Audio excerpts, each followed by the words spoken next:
palácios dourados da realeza, dos senhores de engenho e dos coronéis, hoje o Brasil mostra sua verdadeira história. Há alguns séculos, a raça branca trouxe para cá homens e mulheres vindos da África. Eram negros que traziam na bagagem um destino sem muita esperança e a magia de seus deuses pagãos. Da mistura de sofrimento e fé, eles conseguiram inventar a capoeira, um jeito de caminhar com orgulho e raça pela trilha da liberdade. Hoje, o Tris mostra para você, a golpes de capoeira, uma parte da história do Brasil.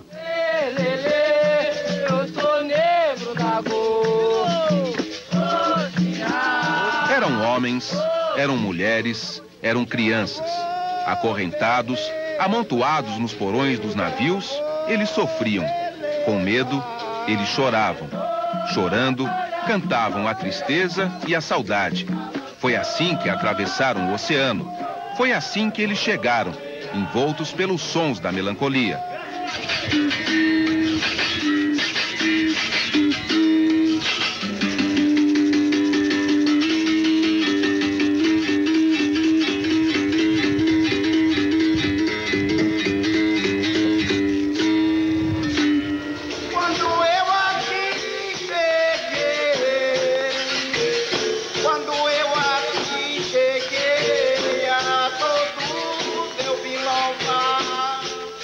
A África, mãe distante, gerou e deu seus filhos para o Brasil.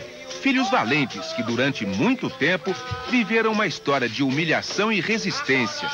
Reis, príncipes e guerreiros.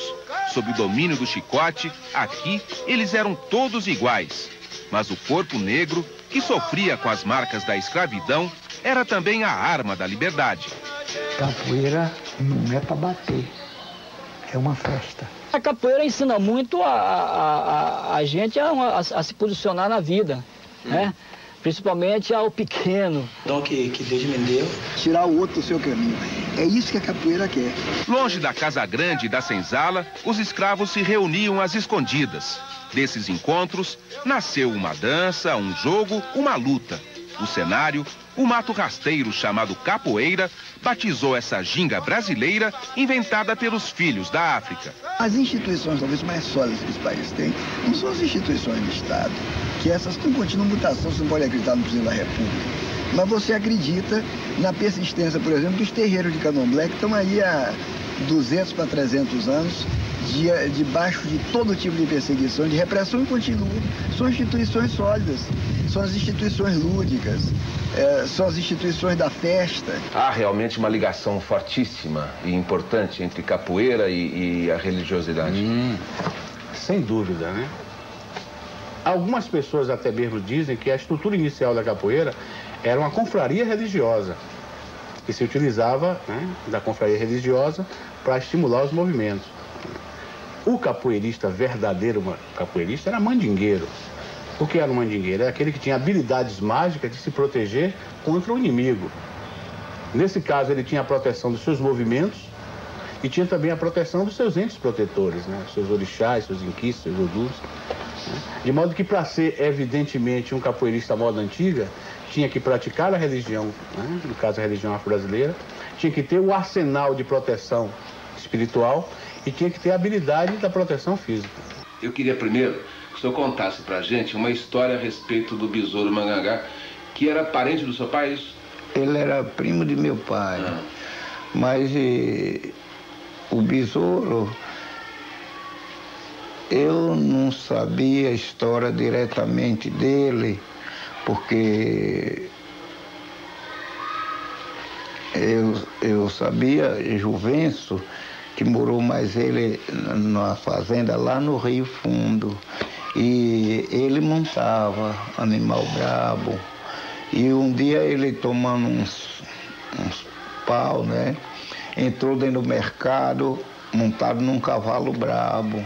Aí Juvencio foi pegar no estrovo do cavalo para tirar o cavalo para fora do mercado. Ele disse: olha, não se meta não, não se meta. Quando eu tiver em meus negócios, não se meta não.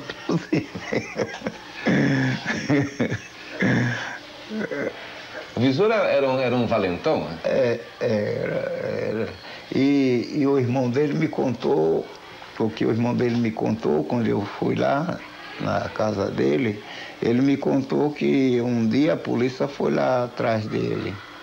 E ele veio subindo, acho que foi do mercado, não sei de onde foi que ele veio subindo, e a polícia atrás dele. Lá tinha um morro assim, que tinha um cruzeiro. E ele subiu o morro, sentou lá no pé da cruz, assim, com a cabeça dentro das pernas. E a polícia veio, e aí fizeram fogo, atiraram. Quando terminaram de atirar, saíram, foram embora, aí ele levantou, desceu o morro, foi para casa. O que é isso? Corpo fechado? Na viagem histórica e pitoresca que fizeram pelo Brasil na primeira metade do século XIX, o alemão Rugendas e o francês Debré registraram as primeiras imagens da capoeira. Os desenhos até parecem revelar uma brincadeira, uma vadiação entre escravos. Na verdade, eles escondem um estilo de vida que iria tomar conta da capital do Império. Quando havia as eleições, elas se resolviam na briga, na pernada, na cabeçada, na capoeiragem. E os grupos de capoeira dominavam as eleições na cidade do Rio, no segundo reinado, e dominavam assim grande parte da vida política nessas áreas aqui. E a mando de quem esses grupos atuavam nas eleições, por exemplo? A mando dos partidos. Muitos deles vieram como heróis da Guerra do Paraguai, né? E depois da guerra, eles foram aliciados como capangas eleitorais, principalmente o Partido Conservador. Pode parecer engraçado isso, capoeiras, ex-escravos no Partido Conservador, mas foi o Partido Conservador que fez grande parte da campanha política contra a escravidão. Lei do ventre livre, a própria lei da abolição, né? Então eles participavam do Partido Conservador. Só que o Partido Conservador era o partido mais poderoso da época, do PFL da época. Então esses capoeiras queriam também ter o quê? Ter acesso também às benesses políticas. Eles eram malandros, eles queriam cultivar, logicamente, os favores dos políticos conservadores, que até hoje dominam o Brasil, né?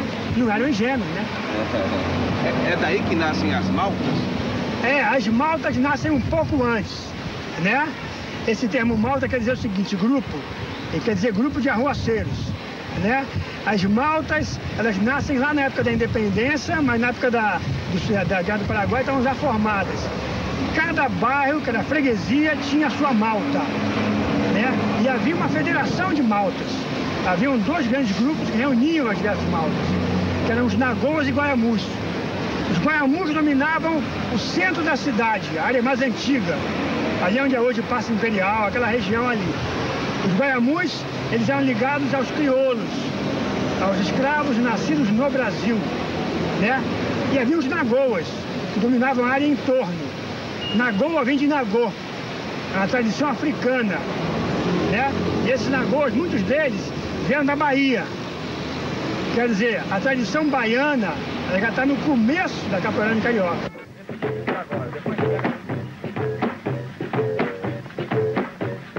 Foi por esse tempo que muitos capoeiristas começaram a ter fama, e não só pela valentia. O mundo oculto da capoeiragem abrigava uma gente que usava a sedução como armadilha. O feitiço, a mandinga e a negaça eram armas fatais. Bimba era belicoso, truculento. O toque dele tinha que ser belicoso. Moraes é manhoso, sutil, safado, mentiroso. O toque dele é descarado, manhoso, dengoso, ele leva lá e vem cá.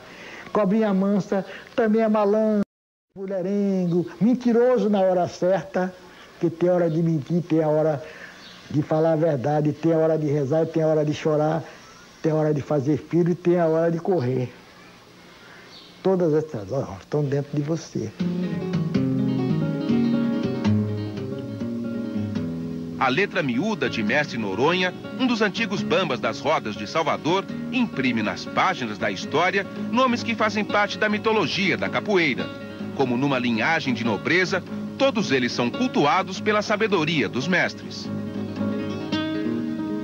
O mestre faz o cachorro miar, faz o gato ladrar e faz o leão se agachar.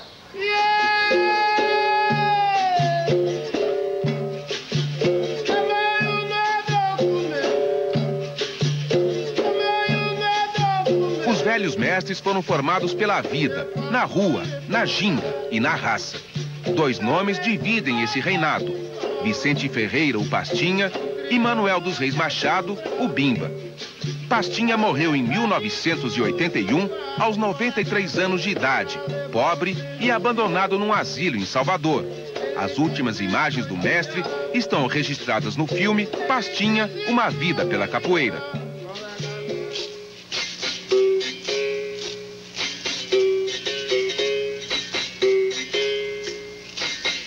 E maior é Deus, e maior é Deus, pequeno sou eu.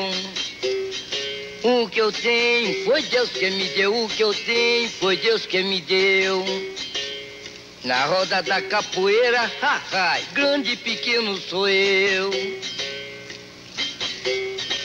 Eu me chamo Vicente Ferreira Pastinha.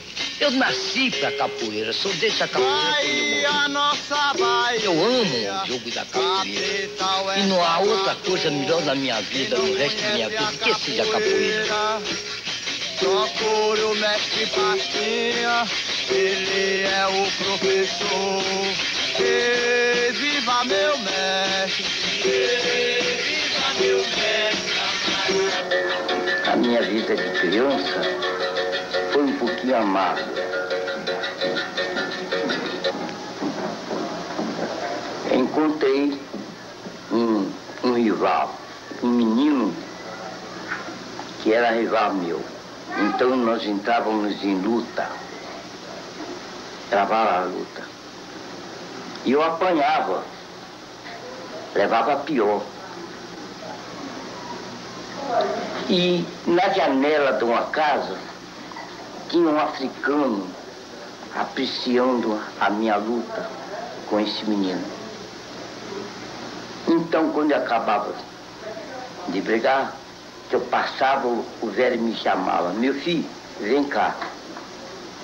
Eu cheguei na janela, ele então me disse: você não pode brigar com aquele menino. Aquele menino é mais ativo do que você. Aquele menino é malandro. E você não pode brigar com aquele menino. Você quer brigar com o menino na raça, mas não pode. O tempo que você vai para casa empinar a raia, você vem aqui para me ocasionar. Então, aceitei o convite do velho e aí pegava me ensinar a capoeira. E ginga para aqui, ginga para lá, ginga para aqui, ginga para lá e cai, levanta. Quando ele viu que eu já estava em condições para corresponder ao menino, ele disse: você já pode brigar com o menino. Então saí.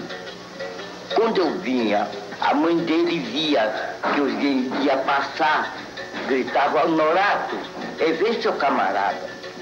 Menino puca. E dentro de casa o menino pulava na rua como um satanás. Ele aí pegou e insistiu, e na hora que ele insistiu, me passou a mão. Eu saí de baixo. Ele tornou passar a mão em mim, tornei a sair de baixo. Ele disse: ah, você está vivo, hein? Aí insistiu a terceira vez, eu aqui rebati a mão dele e aqui sentei os pés. Ele recebeu, caiu.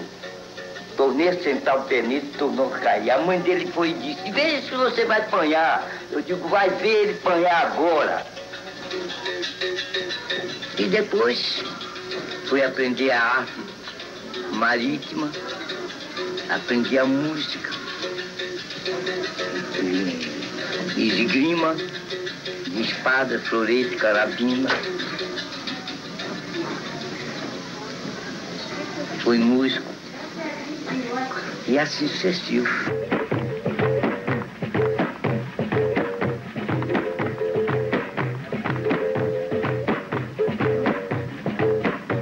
Em 1974, a capoeira já tinha perdido outro grande mestre, Bimba morreu triste, longe de Salvador. Mesmo com sua morte, Mestre Bimba continua a ser rei. Bimba, para mim e para todos que tiveram a felicidade de conviver com ele, é incomparável, insubstituível e indefinível. Não que ele seja melhor capoeirista que ninguém. A personalidade dele marcou todos a nós a ferro e fogo. Então, de que forma? Integral. Bimba era um exemplo de comportamento. Era um homem extremamente pontual, extremamente honesto. Fazia questão de dizer que os mais velhos davam um fio de cabelo para garantir a palavra. Eu não preciso de fio de cabelo. Minha palavra basta. Do ponto de vista de capoeira, eu não conheço ninguém para sequer se apaixonar dele. Não há possibilidade nenhuma de eu conseguir transmitir a agilidade de Bimba. A única coisa que eu posso dizer é que praticamente a gente não via o mestre. Só via a palma da mão, a palma do pé quando chegava perto da gente. Eu sentia a proximidade da cabeça. O Bimba que se cultiva não é um Bimba só. Não é Manuel dos Reis Machado. O Bimba que se cultiva se chama a tradição baiana do seu tempo. Bimba é o mito. Bimba somos nós todos.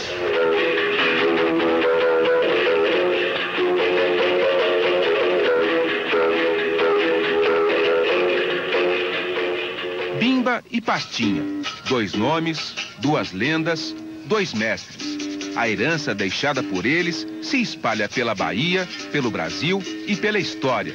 São lições que esses 2 pequenos amigos pretendem levar ao pé da letra. Eu já ficava plantando bananeira na parede dos outros.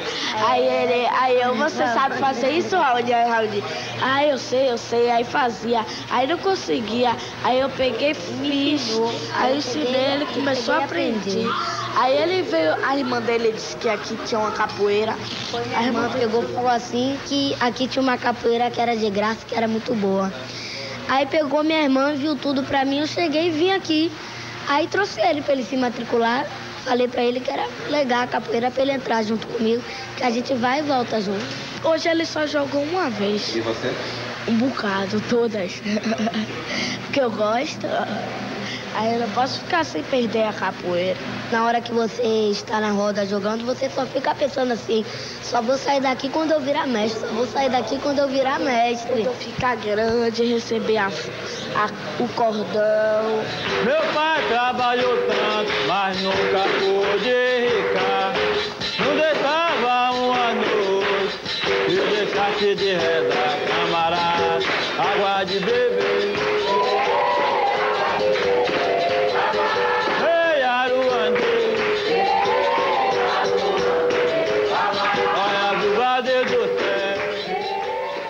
No próximo bloco, você vai conhecer a Angola e a regional, estilos que fazem da capoeira uma verdadeira arte.